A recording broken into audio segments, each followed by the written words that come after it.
Dear students, let us discuss about directive principle of state policy.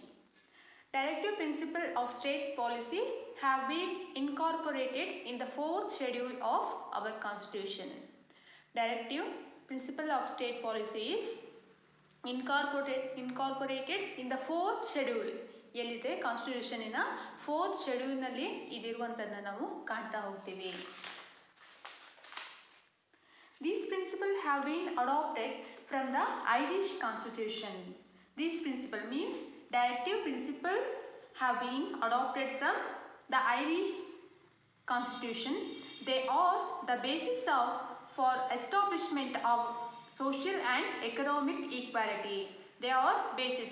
Directive principles of state policy is basis for the establishment of social and economic equality.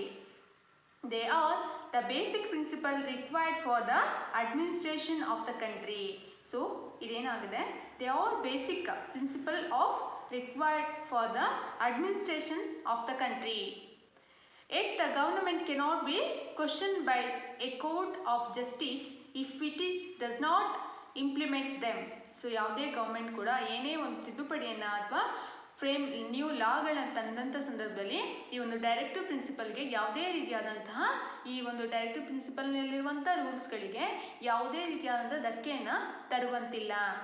So we should pay attention to these principle. ಈ ಒಂದು ಪ್ರಿನ್ಸಿಪಲ್ನ ಪ್ರಕಾರವಾಗಿ ಹೊಸ ಲಾ ಏನೇ ಬಂದರೂ ಅದ್ರ ಪ್ರಕಾರವಾಗಿ ಇರಬೇಕಾಗತ್ತೆ. Next, independent and centralised judiciary system. Our judiciary is independent and centralized. So ನಮ್ಮ ಜುಡಿಷರಿ, ನಮ್ಮ ನ್ಯಾಯಾಂಗ ವ್ಯವಸ್ಥೆ ಯಾವ ರೀತಿ ಇದೆ? ಇಂಡಿಪೆಂಡೆಂಟ್ ಆಗಿದೆ, ಸ್ವತಂತ್ರವಾಗಿದೆ. ಸೊ ಆ್ಯಂಡ್ ಸೆಂಟ್ರಲೈಸ್ಡ್, ಇಡೀ ಇಂಡಿಯಾದಲ್ಲಿ ಸೆಂಟ್ರಲೈಸ್ಡ್ ಆಗಿದೆ. ಎಲ್ಲ ರೀತಿಯ ಎಲ್ಲ ರಾಜ್ಯಗಳಿಗೂ ಎಲ್ಲ ಒಂದು ಜಿಲ್ಲೆಗಳಿಗೂ ಒಂದೇ ರೀತಿಯಾದಂತಹ ನ್ಯಾಯಾಂಗ ವ್ಯವಸ್ಥೆ ಇರುವಂಥದ್ದು ನಾವು ಕಾಣ್ತಾ ಹೋಗ್ತೀವಿ. So the courts have the authority to give bold judgments in order to protect the rights of people. The courts have been authority to give bold judgment. ಏನಾಗುತ್ತೆ? ಬೋಲ್ಡ್ ಆಗಿ ಜಡ್ಜ್ಮೆಂಟನ್ನು ಕೊಡುತ್ತೆ. ಸೊ ಅದು ಯಾರೇ ಆಗಿರ್ಬೋದು. In order to protect the rights of the people. ಇದರ ಒಂದು ಮುಖ್ಯ ಉದ್ದೇಶ ಏನಾಗಿರುತ್ತೆ?